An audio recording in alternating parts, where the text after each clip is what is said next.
آگے دیکھیے خانان کہہ رہے ہیں سرداران قریش نے اگلے مرحلے پر یہ فیصلہ کیا کہ وہ براہ راست پیغمبر اکرم سے گفتگو کریں۔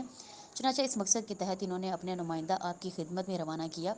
اور آپ کو اپنی محفل میں آنے کی دعوت دی۔ جب رسول خدا ان لوگوں کے پاس پہنچ گئے تو کفار قریش نے آپ کے رویے کے خلاف شکایت کرتے ہوئے کہا کہ آپ کو مال و دولت کی تمنا ہے تو ہم اتنا مال و متاع دینے کے لیے تیار ہیں کہ آپ سب سے زیادہ مالدار ہو جائیں گے۔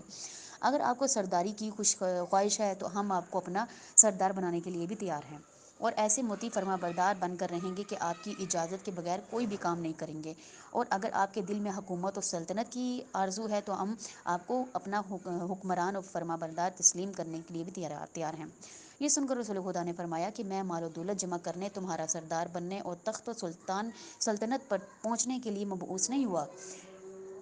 خداوند متعال نے مجھے تمہاری جانب ایک پیغمبر کی حیثیت سے بھیجا ہے اور مجھ پر اپنی کتاب نازل فرمائی ہے۔ مجھے تمہارے پاس جنت کی خوشخبری دینے اور عذاب دوزخ سے ڈرانے کے لیے بھیجا گیا ہے۔ جس پیغام کو پہنچانے کی ذمہ داری مجھے سونپی گئی ہے اسے میں نے تم تک پہنچا دیا، اور اگر میری بات مانو گے تو تمہیں دنیا و آخرت کی خوشیاں نصیب ہوں گی، اور اگر تم میری بات قبول کرنے سے انکار کرو گے تو میں اس راہ میں اس وقت تک استقامت و پائیداری سے کام لوں گا کہ خداوند متعال میرے اور تمہارے درمیان فیصلہ کر دے۔